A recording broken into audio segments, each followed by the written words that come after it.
Ang Team Buhay Via ay naglagay ng 5 sasakyan sa layo na 500 kilometro mula sa lungsod kung saan magsisimula ang ating palabas. Ang mga kalahok ay pipili ng kotse. Ngunit makikita lang nilang isang bahagi at malalaman lang ang presyo nito. Ang tanging nakakaalam sa mga sira at problema ng mga sasakyan ay ang host na si Vyacheslav Ismailov na siyang magbabantay sa mga kalahok sa buong laro. Ang misyon nila ay magmaneho ng 500 kilometro pa uwi gamit ang napiling kotse. Ibenta ito ng hindi lugi at mauna sa ibang kalahok. Maaari magkaproblema ang mga kalahok habang bumiyahe. Kung mangyari yon, maaari nilang tawagan ng host para pumunta at kung papala rin, ayusin ang sasakyan ng kalahok kapalit ng 10,000 rubles. At ang halagang ito ay madadagdag sa presyo ng kotse. Ang unang makabenta ng kanyang sasakyan ay makakakuha ng buong halaga ng kotse at dagdag na 100,000 rubles, habang ang matalo ay mawawalan ng lahat. Ang kanyang sasakyan ay sisirain. Lahat ng ito ay ang bagong palabas na uwi sakay ng mga bulok na kotse. Magandang araw, ako si Vyacheslav Ismailov o VYA. At masaya akong ipakilala sa inyo ang bago naming palabas. At ngayon kasama ko si Pavel Shelby at ang kilalang master lavaster na si Ivan. Sa episode na ito, ang mga kilalang bayani ang kasali. Pero sa susunod na episode ng aking palabas, ikaw mismo ang pwedeng maging kalahok. Malalaman mo kung paano sa dulo. Mga kaibigan, huwag na tayo magpatumpik-tumpik pa at simula na agad ang pagpili ng sasakyan. Para malaman kung sino mauna, mag-jack and poy na lang kayo. Nanalo si Pavel Shelby. Ikaw na ang pumili. Sige. Oh, ito na. Bakit ito? Bakit mo agad napili? Hindi ko naman talaga tiningnan ng mabuti. May presyo kasi dito. Doon ako nakabases. Pinili mo ba pinakamura? Oo naman. Magandang pagpili, quote-unquote. Naiintindihan mo naman na maaaring may mga napaka-interesanting pakikipagsapalaran na naghihintay sa'yo sa hinaharap. Oo, syempre, naintindihan ko. Nakapili ka na ba? Nakapili na ako. Ikaw na, Vanny. Base sa ilaw, mukhang Moskvich to. Pero bulok na at puro tornilyo lang ang nagdudugtong. Hindi interesante. Oh, ano naman to? Oh, ito naman parang inchik na kotse o kaya Matiz. Walang ilaw, walang bumper, puro sira. Hindi interesante. So ito, medyo questionable na to. Wala ring peraso ng side seal at puro kalawang puro UP. Hindi ito ang para sa akin. O bagong pintura ang gulong, pinaitim pa. At ang mahalaga, buo pa ang ilalim. Ito siguro ang para sa akin. Oo. Alam mo ba na ito ang pinakamahal nating sasakyan? Oo. Ito ang pinakawalang aberyang sasakyan. Sigurado ka bang mabebenta mo ulit ito? Oo. Sige, sana ikaw ang swertihin. Oo siya, tapos na. Nakapili na ang ating mga manlalaro. Ngayon, kailangan nilang hanapin ang mga kotse, dalhin dito, at pagkatapos ay ibenta ulit. Malinaw ba? Kung malinaw na, i-empake nyo na sila.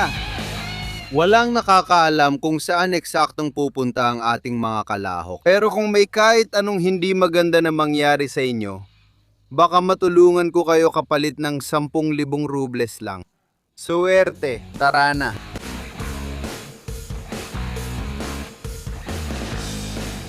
Habang bumibiyahe ang mga kalahok ko sa hindi tsak na direksyon, susundan ko sila gamit kotse ko.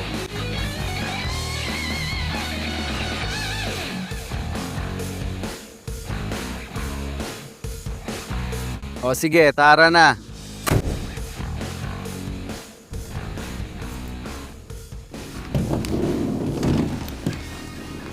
Ano? Nandito na tayo?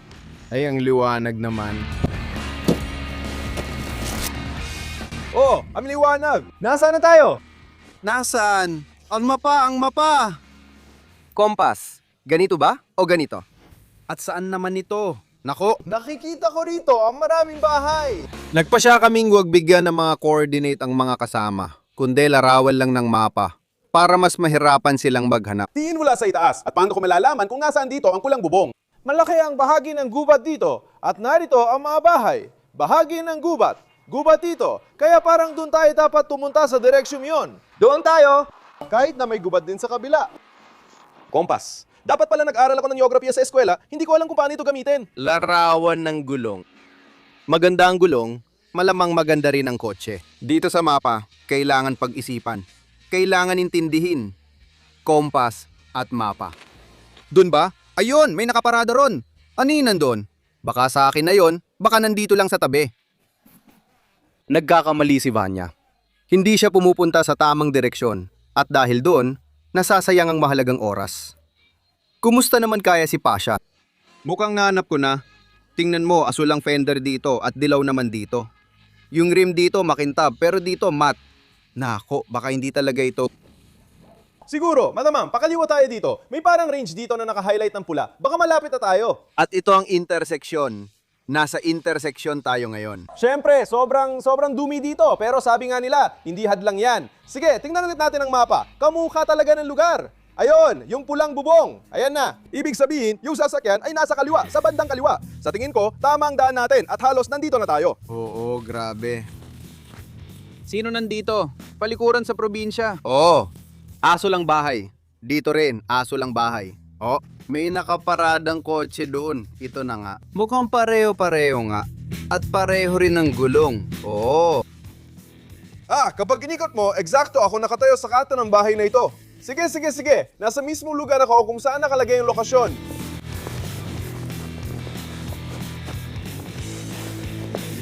Oo, pareho kayong magaling. Pareho ninyong nahanap ang mga kotse ko. Pero hindi yun ang pinaka-importante. Maaaring magkaroon ng problema sa mga kotse. Kaya kaya nilang matukoy ang mga iyon. Nahanap na namin ito. Ay grabe. Sa totoo lang, magkamukha sila. Hindi ito ang gulong ngayon. Oh, ito ang gulong. Pareho rin ang pangalan, 70er. Bukas ang pinto. Ito ay parang estilo ng VIA. Ha? Anong estilo ko yun? Hindi ko na-gets. Ano ba ang masasabi ko? Sa halagang 65,000 rubles, nagustuhan ko pa nga siya. Ay ZH Oda, sa pagkakaalam ko, may counting issue sa kaha. Ayan, nagsara na. Narito ang mga extrang spark plug at extrang silindro. Clutch, ganyan din ang estilo ng VIA. Hindi ko inilagay yon, nandun na talaga. Anong koneksyon sa estilo ko? Dito sa atin, gaya ng dati, ang muffler ay nasa loob ng sasakyan, hindi sa ilalim nito. Estilo ko rin daw, di ba? Ayos, nahanap na ang kotse. Pero ang pinaka-importante ngayon ay malaman kung kumaandar pa ba ito at kung makakarating ba ito ng 500 kilometro sa sarili niyang takbo. Nakaka-intrigang tanong yan. So tingin ko, aabot. Hindi abot. Mura ay hindi ibig sabihin na pangit. Ibig sabihin, Mura, ibig sabihin mabilis at dekalidad. Maganda ang kotse. wow, manibela, loob, parang ayos naman lahat. Oo, walang buhay ang ignition. Pero at least nalak ang manibela. Hello Mito, syempre, talagang maayos pa. Talagang napreserba talaga. Ang VIA na yon ay walang kalokohan. Nasa ignition na ang susi. Natanggal ang terminal. Sige, ikakabit natin. Ayan, buhay na ang ignition. Siguro pwede nang paandarin. Hindi pa pala. Hindi. Hindi muna natin paandarin. Titinan ko muna lahat ng likido sa kotse. Parang alam ng tuso. Baka naman talaga gets niyang estilo ko. Sige, magsimula tayo sa langis. Nasa minimum ang langis. Hindi, nasa maximum pala. Ayan. Uy, may itim. Parang crudo. Sige. Antifreeze. Wala namang antifreeze. Pero, naalala ko yung isang bagay. May pulang parihaba na nakamark sa mapa. At sa parihabang yon, dapat may mga nakatagong gamit o mga bagay na magagamit. Oo, yan din ang patakaran ng aking palabas. Maaring ayusin ang sasakyan gamit ang mga gamit na matatagpuan sa loob ng perimetrong ito. Pero kailangan mo munang hanapin ang mga iyon. Dito, agad kong nakita ang isang canister na parang hindi akma ang pagkakalagay sa niebe. Nandun nga. Pinaghihinalaan ko na baka may lata ng antifreeze malapit dito. Tornilyo, bakit siya nandito? Via Juke, niloko mo pa rin ako. Pero hindi natin sasayangin ang oras dito. Ang baba ng upuan ko. Pakinggan mo, mababa talaga. Kasi nga, sports car ito. Hindi, kasi bumagsak na ang ilalim ng kotse sa kalawang at di napansin ni Pavel. Tingnan natin dito sa canister na to. Baka nandito siya. Uy, wala, basura lang. Sige, may isa pang canister doon. Wala rin, basura ulit. Ayun. May isa pa akong nakikitang canister doon. Ano, meron dito? Langis. Nakakainis, basura na naman. Heto. Eksakto, ito ang kailangan natin. 1 litro lang, gaya ng sinabi ng doktor. Sige, ilagay mo lahat dito. At ito naman ay ibubuhos natin. Sa tingin ko, kasya ng eksakto ang 1 litro dyan. Ayan, ngayon pwede na natin paandarin. May kuryente na at napump ko na ang gasolina. Hilahin ng choke. Mahirap hilahin, naka-gear pala. Ibig sabihin, walang handbrake. Oo, mukhang low-bat na ang baterya natin. Ho, ho, ho, ho! At pati na rin ang tunog na ito. Amo interior ng Kotsing Aftabas! Oh, sports na tambutso. Pakinggan mo, ay MDI Sport, grabe. Tara na. Hindi ito ay MDI. Sira na yung tambucho. Lahat na lang ba gusto niya? Ayos ah! Grabe naman. Anong gagawin natin? Sa tingin ko, siguradong wala namang ekstrang baterya dito. Kailangan ayusin ang mga salamin bago bumiyahe. Sige. Oh, grabe naman. Sandali. Sino ba may kailangan yan? Grabe naman. Kailan ba tayo nagmaneho na may salamin? Tara. Mas maganda siguro kung may mapagyutoy tayo. Mahirap talaga, walang salamin.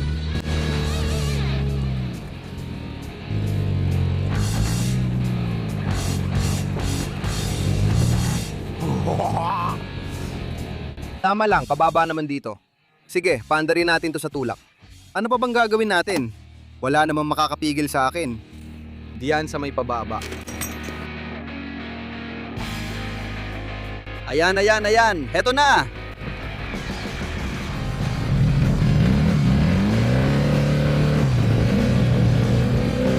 Gumagana ang Lastochka.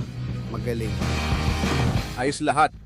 Natuklasan ni Vanya ang lahat ng sira ng kotse niya dahil mahal ito. Si Pasha naman, umalis ng ganun lang kaya siya ang nauuna ngayon. Ano kaya ang susunod? Ayos din ang kotse. Astig, alam mo yon, may dating. Ganito klase ng kotse, mga tropa lang ang nagmamaneho. Mga tropa lang talaga. Kaya sigurado akong walang problema sa pagbenta nito. Hindi mo pwedeng hindi mapansin na ang transmission ng kotse na to ay nasa perpektong kondisyon. Pati na rin ang mechanical na kondisyon nito. Matagal-tagal na rin kami bumibiyahe at maganda pa rin ang temperature ng makina. Nasa 70 degrees lang. Ang ganda talaga ng kotse. Yung transmission doon, kumakadyot. Yung makina, pumapalya. At yung temperature sensor, hindi naman gumagana. Ano ba yung sinasabi niya? Mahaba-haba pa ang pwede mong sabihin tungkol dito. Puro positibo. Siguro medyo kalawangin lang siya sa labas. Medyo lang. Ay! Ha? Grabe.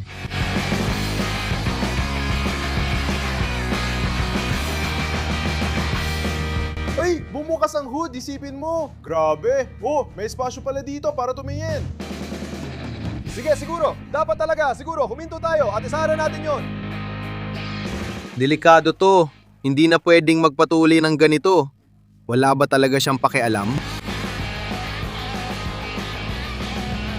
Ano, saan tayo pupunta? Doon siguro?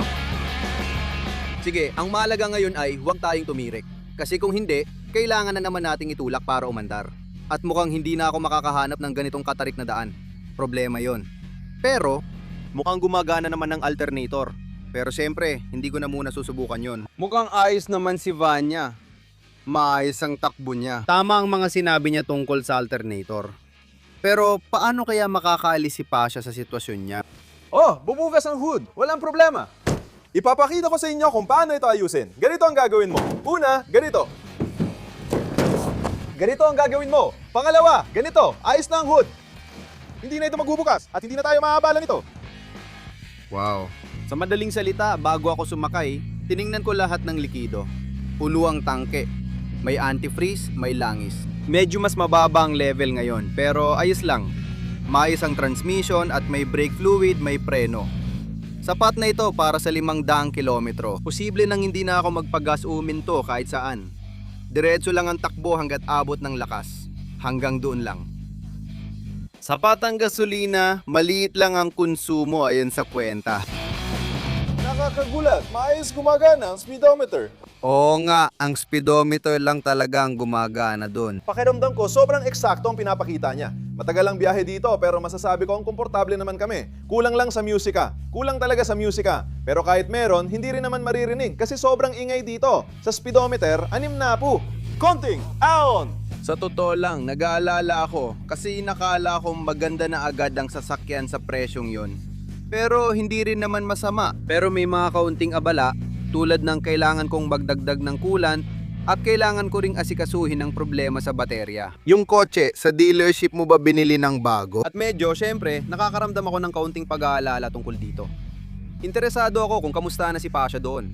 Sa tingin ko, mas malala pa ang kalagayan niya. 100 kilometro! 100 kilometro! At ito, pinipiga ko ang gas sa ganitong bilis. Oops! Biglang liko. Oops! Oops! Oops! Oops! Oh, napapaputok! Napapaputok!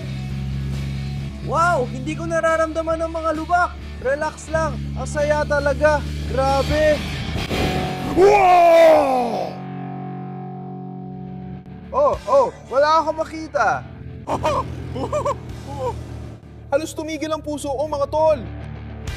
Sigurado ako, titigil din puso ko. Oops, nabali. Putang ina. Pero nakalipat naman ako. Aba, Vanya, akala ko hindi ka kasing tanga ni Pasha. Sumadsad sa bunton ng niebe.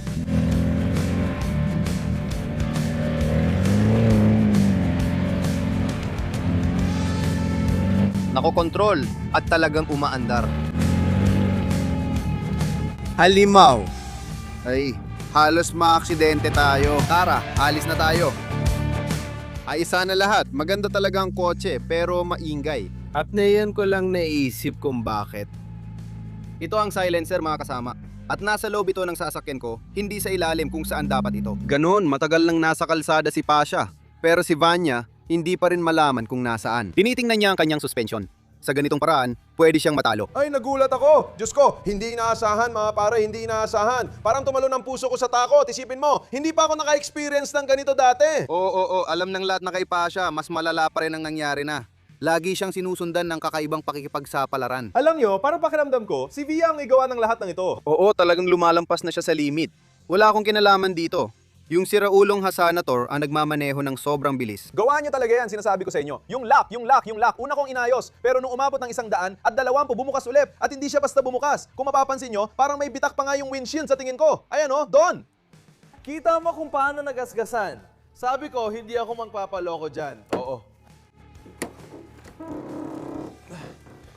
Paano ba tayo mapapatuloy sa biyahe? Yay! Pwede na nating batiin si Vanya sa kanyang unang paglabas sa kalsada. Sa wakas. Sa totoo lang, malaki ang mga plano ko para sa sasakyan nito. Anong usok yun? Sige, hindi na mahalaga. Plano kong ibenta ito sa dealership. Uy, gumagana na ang wiper. Grabe, may usok na lumalabas at ang daming usok. Huminto. Tingnan natin anong nangyayari dito. Saan? Saan ka titigil? Nauunggusan ka na ni Pasha. Tapos nasasayang lang ang oras mo. Seryoso ba? Importante. Huwag sana tayong mapunta sa ilalim ng truck. Ano yun? Saan nang gagaling ang usok? Hindi ko maintindihan. Ano mamuusok? Hindi ko maintindihan. Tumatagas pala ang langis. Galing pala sa takip ng balbula. Kaya tumutulo sa tambutso. Hindi naman ito nakakatakot. Pwede pa to. At makakatuloy pa tayo sa biyahe. Tara na. Sabi ko na nga ba? Walang saysay na huminto. Kailangan nating magmadali sa pagbiyahe. Pwede mo bang tanggalin na lang yung hood? Mas madali nating maayos kung ganun. Subukan muna nating isara ito. Oh, ano? Gagamitin ba natin yung lumang paraan? Kaya, anong kailangan natin? Tama, kailangan nating itali ang hood dito sa parteng ito. Hindi ko alam kung ano talaga ang tawag dito. Sabihin na lang natin, ito ang bahagi ng frame sa harap. Umandar, nakokontrol. Pero syempre, parang kakaibang pagtabingi niya sa magkabilang gilid. Pero para sa presyo niya, ayos na rin. Magkakaroon din, opa. Sige mga kaibigan. Tingnan mo, ang haba ng kable. Pwede mo talagang gamitin yan para itali ang hood. Pero hindi, may problema na nga sa wiring ang bahaging to. Hindi na natin gagalawin yan. Tingnan mo. Parang sinulid lang. Alam ng dating may-ari na bumubukas ang hood nito. Hindi niya nagamit ang tali, kaya tayo gagamit. Matagal lang nakatigil si Pasha. Baka maunahan pa siya ni Vanya. Ano yon? May umuungol. Parang kakaibang ungol. Minsan, nag-iibang tunog ng sasakyan at nagsisimula kang mag-alala. Lahat nangyayari, may kumukulo, may kumakalabog. Pero ang mahalaga, makarating. Mukhang ayos naman lahat sa ngayon.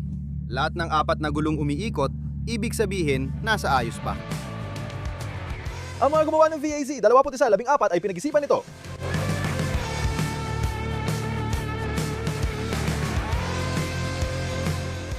Siya, inuubos pa rin ang oras sa kalokohan.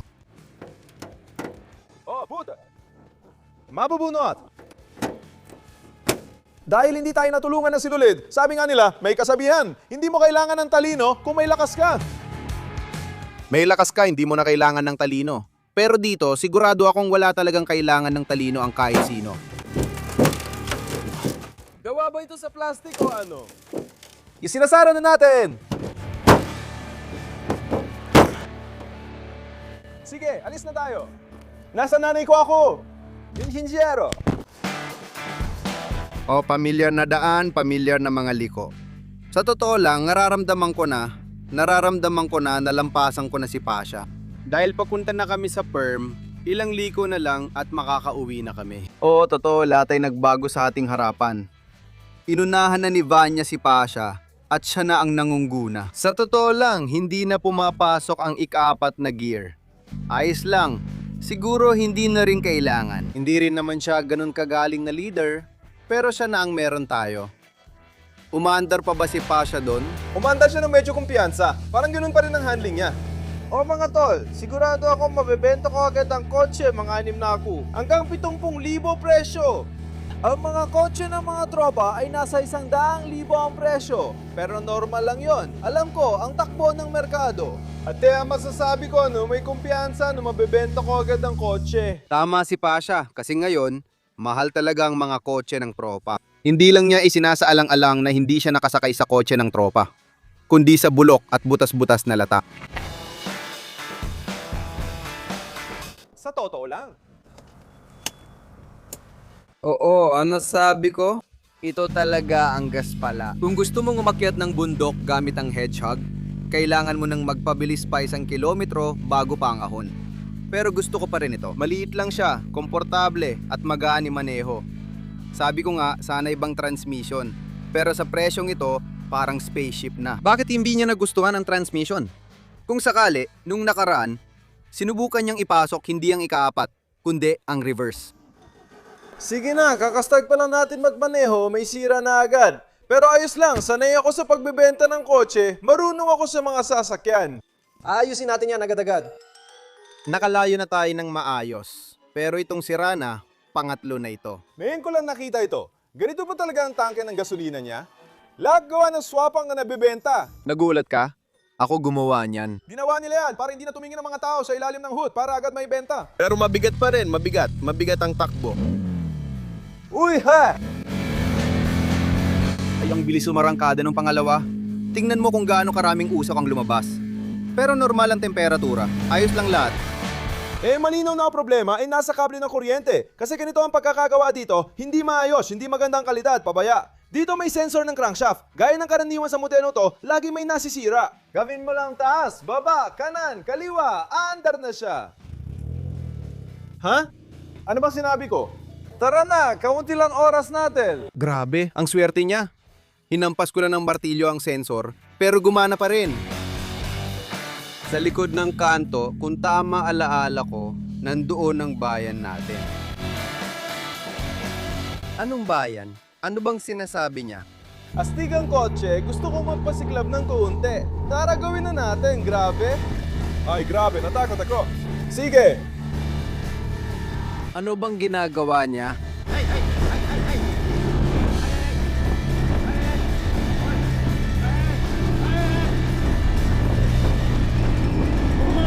Mga pare, sino nagsabi na hindi kayo mag-drift ang front wheel drive? Bakit hindi magdi-drift? Lahat naman nadi-drift.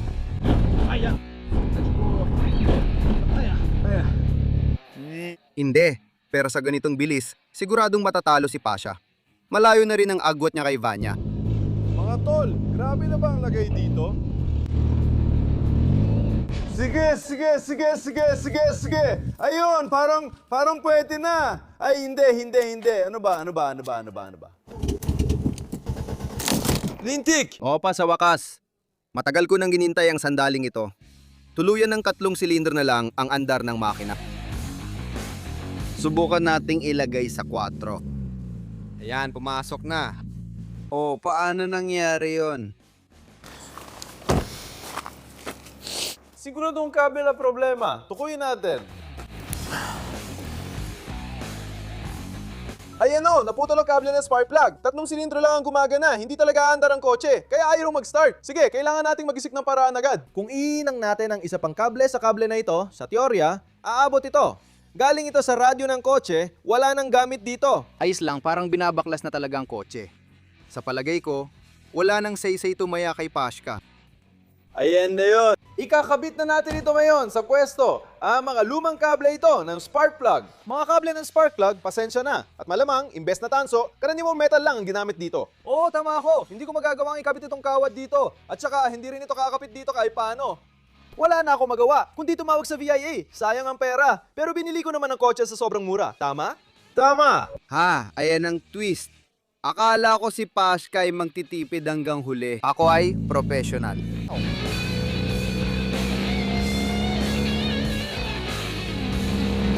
Grabe, astig ang kotse. Astig talaga. Yung manibela, kakaiba. Kailangan mong hawakan ng 2 kamay ng ganito. Ganito. At medyo inila siya pa kanan. Pero hindi naman malala. Kamusta, Via? Oh, kamusta Pasha? Ano nangyari? Pakinggan mo. Paano ko pa sasabihin ng mainahon? May nangyaring maliit na aberya sa akin dito. Mukhang na-flat yata ang gulong. Hindi, pakinggan mo. Mas malala ang nangyari sa akin. Mas malala ang problema ko. Sige, pupunta ako dyan. Tutulungan kita. Sige, hinihintay kita. Sinabi niya yon nang may sarkasmo. Malamig sa labas. Kailangan ko siyang hintayin sa loob ng kotse. Oh, malapit na talaga tayo sa perm. May karatula na, perm, 15. 15 kilometro na lang. Ibig sabihin nito, mga 20 minuto na lang at andun na tayo. Ang ganda talaga. Oh, sige, pupunta na tayo para tulungan si Pavel Shelby. Ayan na ang ating kaawa-awang kasama. Nakatulog ka ba? Tara na, tuklasin natin kung ano nangyari sa bida. Sa aking van, meron akong lahat ng kailangan para ayusin ang kahit anong sasakyan. Ito, sigurado na. Pavel. Pavel, magandang umaga. Matagal ka bang naghintay? Pero sinubukan kong magmadali hanggat kaya ko. Ang van, alam mo, hindi mabilis na sasakyan. Mga 3-4 kilometro pa lang lumipas, nagpalyado na agad ang makina. Akala ko tulad ng dati, out of us na naman ang dahilan. Alam mo na, sabi nga nila, parang nasira, tapos naayos din. Pero mas malala pa lang nangyari. Pakinggan mo, kita ko agad na kulang dito ng mga high tension wire. Sabihin na lang natin, hindi naman ako sobrang eksperto. Pero alam ko talaga kung ano pang nangyari sa sasakyang ito. Malamang may problema sa sensor ng crankshaft, di ba? Aso ka ba? Kahit ano pwedeng mangyari, Mabuti na lang at naganda tayo, mabuti na lang at naghahanda tayo sa mga lakad natin. Kaya iminumungkahi ko na maglaro tayo ng isang laro. Swertehan lang. Tingnan natin kung papalarin. Kapag nanalo ka sa larong ito, makukuha mo ng libre ang lahat ng piyesa na kailangan mo sa pagkumpuni. May magagawa ka na rin naman dyan, di ba? Siyempre! At kung hindi ka palarin, kung hindi ka mananalo, mas malaki pa ang mawawala sa'yo kaysa pera. Mahalaga ang oras. Dahil sa ngayon, ang kalaban mo na si Ivan, sa totoo lang, ay nauuna na. Maglalaro ba tayo? Maglalaro tayo! Sige, desidido na.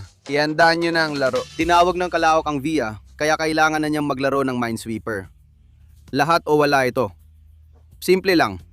Iahagis ng malalaro ang bola sa mga kahon. Sa bawat isa sa mga kahon, maaring may bonus na nakatago o mina. Kapag natamaan mo ang tamang kahon, pwede kang manalo ng libreng pagkukumpuni o ibang bonus. Gayunpaman, ang mahirap dito ay kapag natamaan mo ang maling kahon, lahat ay sasabog.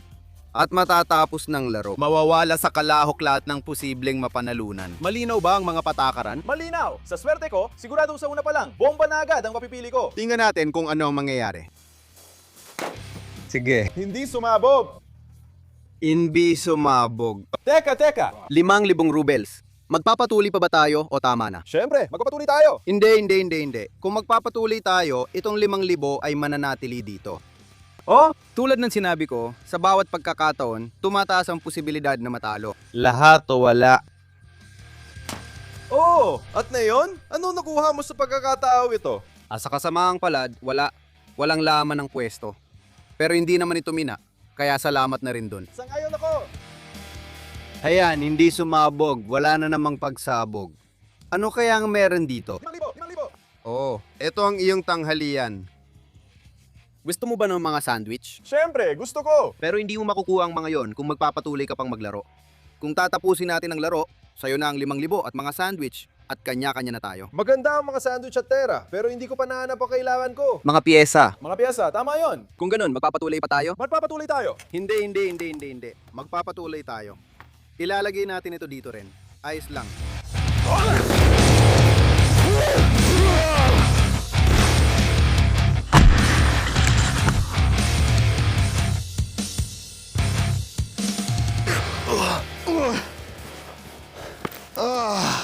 O ano, Pavel Shelby, hindi sinuwerte, ha?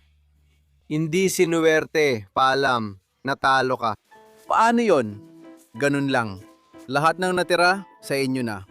Aalis na ako. Di kakain na lang ako. Tara na, kasama ang buhangin. Wala nang natira. Walang pera, walang pagkain. Siguro ito na yon. Ay, naku. Bakit pa ako pumunta rito? Mga tanso ito. Kagaya ng sabi ko, sa apat nakalagay ang mga lumang bakal. Pwede pa tong mga to. Pwede pa silang ihinang. Lalo na, mainit-init pa sila. Oo, si Vanya papalapit na sa syudad. Kailangan na nating umalis para salubungin ang bayani.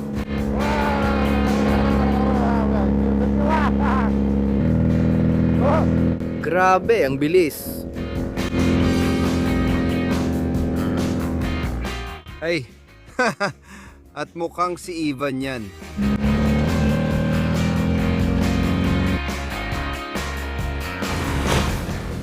Oo.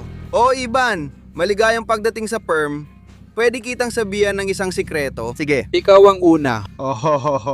Pero malayo pa ito sa tagumpay, Ivan. Hindi pa ito tagumpay dahil ang tunay na nagwawagi sa palabas na pauwi sa mga balde ay ang unang makakabenta ng sasakyan. Sigurado ako mabilis itong mabebenta. Ang masasabi ko lang ay good luck sa'yo. Magpatuloy ka na papunta sa syudad.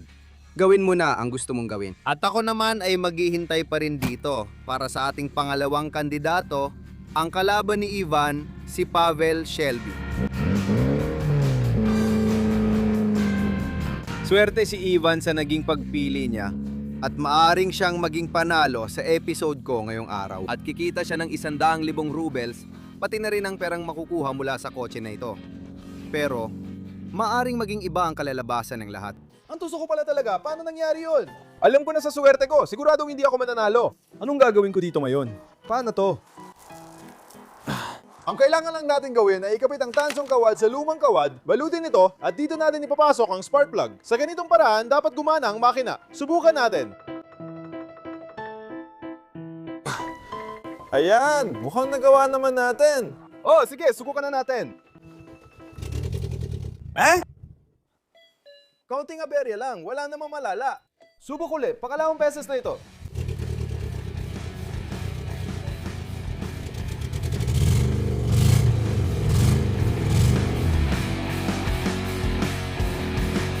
Umaandar pang sasakyan, pero nag-iingalo na ito. Ang dami nitong naibibigay na emosyon, talagang hindi malilimutan. Nasaan na si Pasha? Nilalamig na ako. Hanggang kailan ba kami maghihintay? Sige. Parating na siya, pero wala pa siya. Kakakit lang namin sa isang burol at dahil nakatagilid ng 90 degrees ang hose sa bote, nagkakaroon kami ng problema. Wala pumapasok na gasolina sa fuel pump, kaya walang pagsiklab. Kaya dito kami nadadali ngayon. Ayan na siya, sa wakas. Ay, nako, grabe naman ano? May sakit ka ba? Oo, magandang araw Pavel Shelby. Masaya kaming makita ka, sabi nga nila. Tama, ibang pinto pala. Ayan, masaya kaming makita ka Pavel Shelby, hindi ba? Ano, nakarating kayo dito nang walang problema, nalampasan lahat, naayos ninyo. Oo, gaya na nakikita ko. Siyempre. Anong problema bang pwede mangyari? Siyempre. Totoo. Ang problema kasi ay matagal nang dumating sa lungsod ng kalaban mo at tumatakbo na ang oras mo. Nauubos na ang oras mo kung tutuusin. Alam ko rin, o baka hinala ko lang, paano ko ba malalaman kung nauubos na rin ang gasolina mo? Tama ka. Oo? Tama ka. At alam nyo ba, sakto lang, may nakaparada akong kotse dito. At may dala akong 80 litro ng 92, sakto para sa kotse nyo. At sobra pa. Handa akong ibenta ito sa inyo. 10,000 rubles lang. Oh, saan gasolinahan pa may ganyang presyo ngayon sa atin, ha? Sa amin, sa opisyal na gasolinahan. Sige, dinala na namin lahat. Pupunuin namin ng tangke. Walang problema. Makakaalis kayo ng maayos para ibenta ang kotse. Deal ba? Alam mo ba? Punta ka na sa alam mo na. Makakarating ako mag-isa. Ay, ang bastos mo talaga, kaya hindi ko na kayo pagbibigyan ng swerte. Sige, umalis ka na. Magandang araw. Tingnan natin kung may mabebenta man lang ang kalahok na ito. Nakakagulat nga na nakarating pa siya sa lungsod.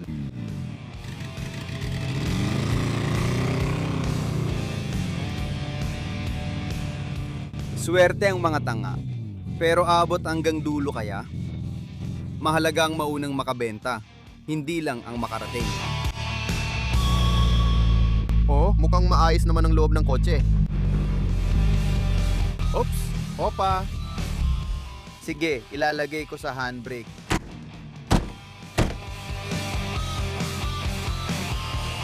Ang estratehiya ni Ivan sa totoo lang ay interesante. Parang walang masyadong kaartean, balak niyang ibenta agad ang kotse sa mga dealership. Pero magiging interesado kaya ang mga dealership dito. Hindi umabot ng ilang kilometro, naubusan ng gasolina. Ayos lang, kabisado ko naman ang lugar na to. May mga kakilala ko dito, kaya matutulungan nila ako. Lalo na't malapit na lang dito, kaya huwag kayong aalis. Nangyari ang lahat ayon sa plano ko. Hindi naabot ng kotse ang syudad. Wala nang pag-asa si Pasha, pero hindi siya sumusuko. Sa madaling salita, masyadong sosel ang showroom dito.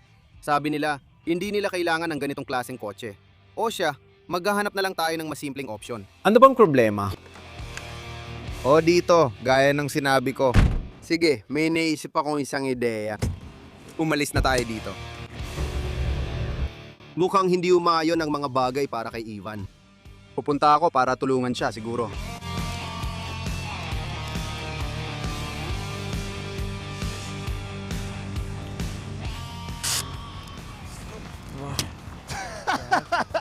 Ay Vanya, ano hindi gumana ang plano mo, hindi umubra. Ay wag mo pang dagdagan, sakit ko. Lumala na ang mga reseller. 15,000 lang ang inalok nila para sa Morena.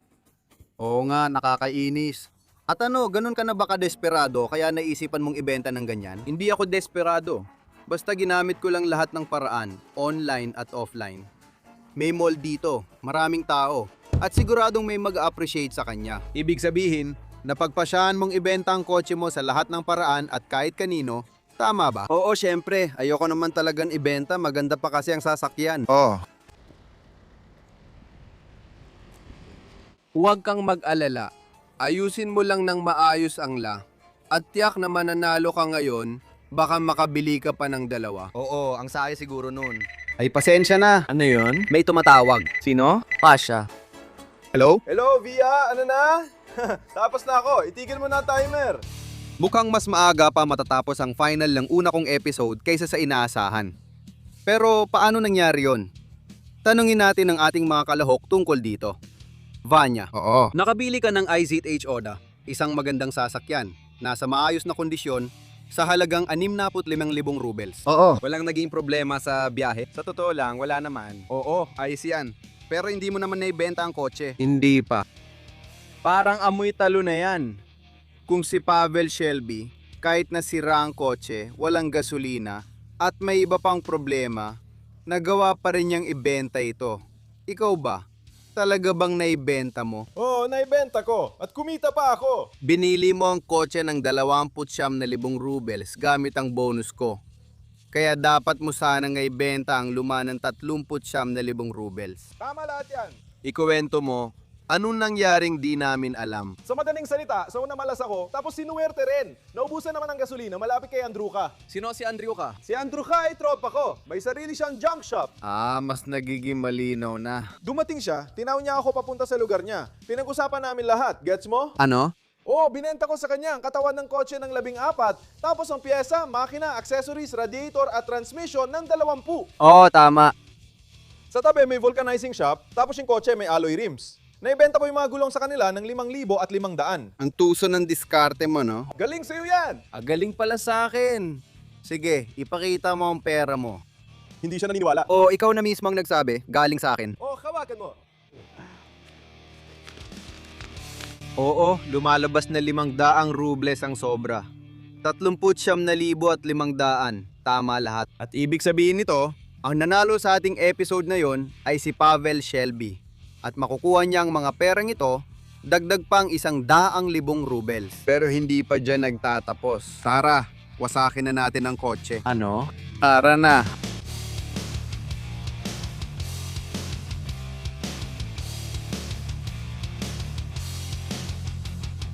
O ano mga kaibigan, dumating na ang oras para sa pinakakapanapanabik na bahagi ng ating palabas. Pagwasak! Vani, sakto ang mood mo sa panahon at lugar. Ang lungkot, kulay abo. Bakit ganyan ka ngayon? Pati na rin sa mga pangyayari. Naawa ako sa kotse. Hindi malaga. Handa ka na bang saksihan? Oh, syempre. And ako. Ay siyan, pero pareho ninyong mapapanood kung paano sisirain ang kotse na to.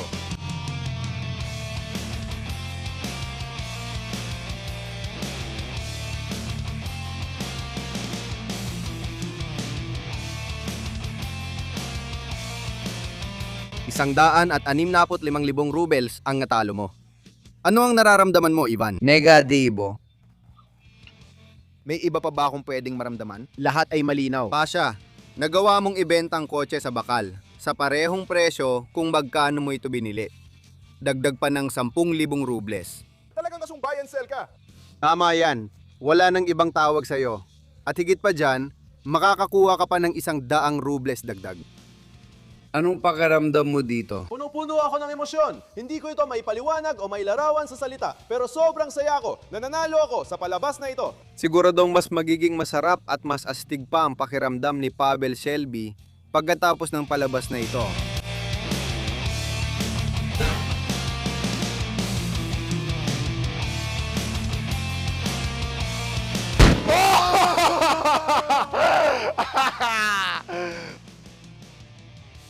Para sa akin, hindi pa sapat. Sige pa, dagdagan pa natin. Bakit kailangang ibaba pa? Pabayaan ninyo, akin na lang ito. Hindi. Walang pyesa. Bitawan mo.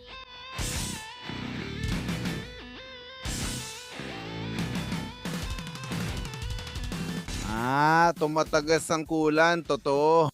Grabe. Paano nangyari yon? Grabe sira ang radiator. Sa totoo lang mga kaibigan, sa episode na ito ay sumali ang mga pamilyar na kalahok.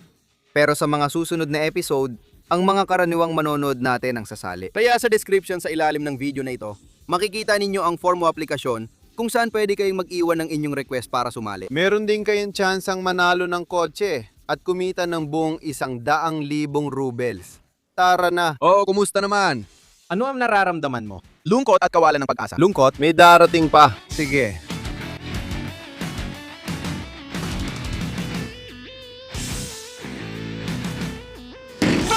Oo. Sa tingin ko, sira na ang block doon.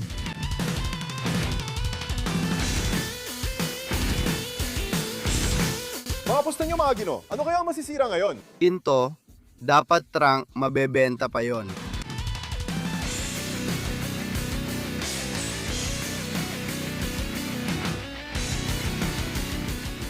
Oo, yan ang katlong tumpak na tama. Sa totoo lang, kahit ako naawa. Pero ako, hindi naman ako naawa kahit kunti.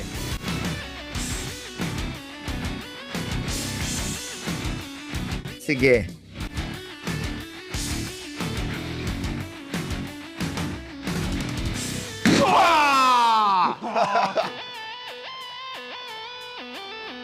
Matibay talaga.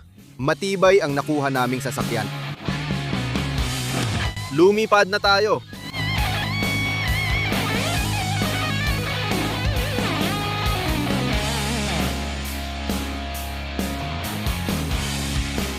Oo, wow, ang ganda nun ah. Ayan, umuusok pa. Bakit? Hindi ko alam. Kasi nakapunta pa rito gamit ang sarili niyang andar.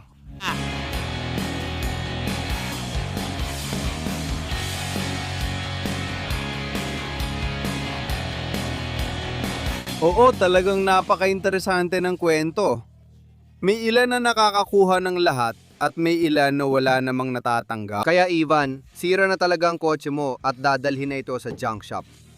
Hindi ko alam kung ano ang mangyayari rito sa inaharap, pero sigurado akong tapos na siya. Huwag mo nang hawakan.